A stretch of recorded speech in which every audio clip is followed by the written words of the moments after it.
Hello, আজকে এই ভিডিওর মাধ্যমে দেখাবো যে তুমি কিভাবে একটা মাসের লিস্ট বানাবে এবং তাদের উইকডেজগুলো লিখবে।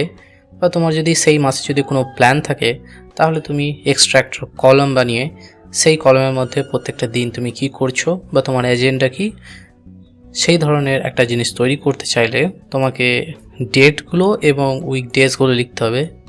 কিন্তু তুমি চাচ্ছ যে 1 2 3 করে টাইপ না করে অটোমেটিক ওয়েতে করতে, তো সেটা কিভাবে করবে? তো আমি এখন চাইছি যে কারেন্ট যে আমার মাসটা চলছে অক্টোবর, সেই অক্টোবর মাসের আমি 1 থেকে 31 তারিখ পর্যন্ত এখানটাতে চাইছি। তো তার জন্য আমি কি করব? তার জন্য ডেটগুলোর জন্য আমি এখানে রাইট ক্লিক করব। এখানে দেখো ফরম্যাট সেল আছে, ফরম্যাট সেলের যদি ক্লিক করো তাহলে এই ফরম্যাট সেলটা চলে আসবে এবং এখানে ডেট আছে এবং ডেটের তুমি যে কোনো একটা টাইপ সিলেক্ট করতে পারো, তারপরে সেটা ওকে করে দাও। এরপরে তুমি যদি 01 এবং তারপরে যদি মান্থটা এবং তারপরে ইয়ারটা টাইপ করতে হবে তোমাকে এইভাবে, অর্থাৎ DDMMYY, ডেজ, মান্থ এবং ইয়ার। এবং এরপরে যদি পাশে ক্লিক করো তাহলে এটা দেখো চলে এসছে। এবার তুমি যদি আপ টু 30 পর্যন্ত চাও তাহলে এটা তুমি যদি বাড়াতে থাকো, দেখো এইখান পর্যন্ত আমার 31 তারিখ পর্যন্ত আছে অক্টোবর মাসে। যদি পরের সেলটাতে চলে যায় তাহলে দেখো এখানটাতে 01/11/2020 দেখাচ্ছে, তার মানে এটা নেক্সট মাসে চলে যাচ্ছে। তাহলে এই পর্যন্ত আমার নেওয়া দরকার আছে। তো এখন আমি কি করলাম, এখানে ছেড়ে দিলাম। দেখো অটোমেটিক আমার অক্টোবর মাসের যে ডেটগুলো ছিল সেগুলো চলে আসলো। তো এখন তুমি চাইছো যে আমার এইভাবে চাই না, জাস্ট 01 02 03 অনলি ডেগুলো চাই। তো সেটা করার জন্য কি করবে, আবার রাইট ক্লিক করবে, ফরম্যাট সেলে যাবে। ফরম্যাট সেলে যাওয়ার পরে এখানে দেখো কাস্টমে আছে, কাস্টমে যদি যাও দেখো বাই ডিফল্ট এটা ডেটটা সিলেক্ট করেছে DDMMYY এবং এখানে টাইপটাও এখানে দেখাচ্ছে। তো তুমি এটাকে ফরম্যাটটাকে এডিট করতে পারো, টাইপটাকে জাস্ট তুমি যদি ডিডিটাকে রেখে দাও তাহলে অনলি ডেটটাকে শো করবে। এরপরে ক্লিক করো, দেখো এখানে অনলি 01টা শো করছে।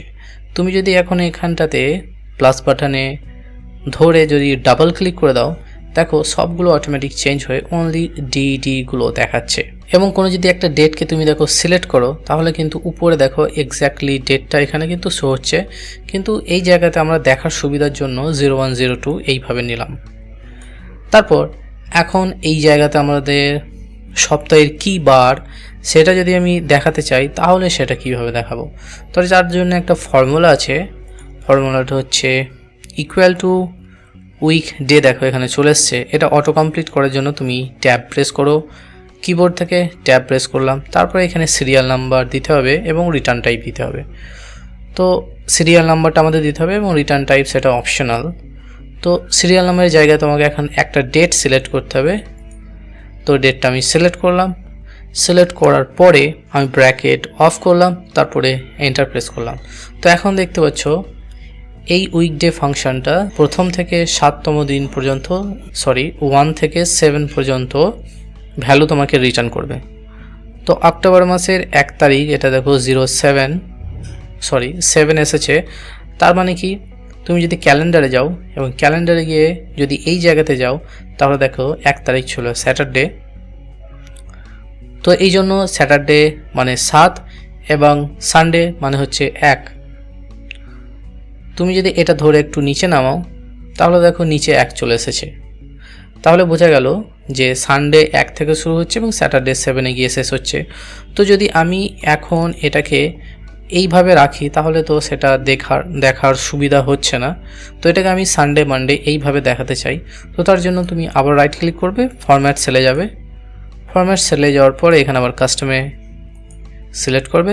কাস্টম সিলেক্ট করার পরে এখানে জেনারেলের জায়গায় তুমি কি করবে, ডি যদি প্রেস করো 3 বার তাহলে দেখো এখানে শর্ট ফর্মে আসছে স্যাটারডে। তুমি যদি আরও একবার ডি প্রেস করো তাহলে ফুল নেমটা শো করছে। এখন তুমি যদি ওকে করে দাও, দেখো এটা চেঞ্জ হয়ে স্যাটারডে থেকে তোমার 7 থেকে স্যাটারডে হয়ে গেল। এখন এটা ডাবল ক্লিক করে দাও তাহলে দেখো সবগুলো কিন্তু আমার উইকডে হিসাবে চেঞ্জ হয়ে গেছে। এবং এই জায়গাতে তুমি যদি কিছু তোমার এজেন্ডা লিখে রেখে দিতে চাও তাহলে সেটা সহজেই তুমি করে নিতে পারবে। অর্থাৎ তুমি তোমার ডেলি রুটিন এখানে তুমি লিখে রেখে দিতে পারো। তো এটাই ছিল আজকের ভিডিও, যে কিভাবে তুমি ডেট লিখবে, ডেট লেখার পরে তুমি উইকডেজগুলো লিখবে এবং তোমার এজেন্ডা, তোমার রুটিনে তুমি যে কাজগুলো করতে চাও সেগুলো যদি এক্সেলের মধ্যে তুমি রেখে দিতে চাও, তোমার লাইফ ট্র্যাক করতে চাও, তাহলে তুমি সহজেই সেটা করতে পারবে। তো thanks for watching this video. এই ভিডিওটি দেখার জন্য অনেক ধন্যবাদ। দেখা হবে পরের ভিডিওতে। Take care, bye by.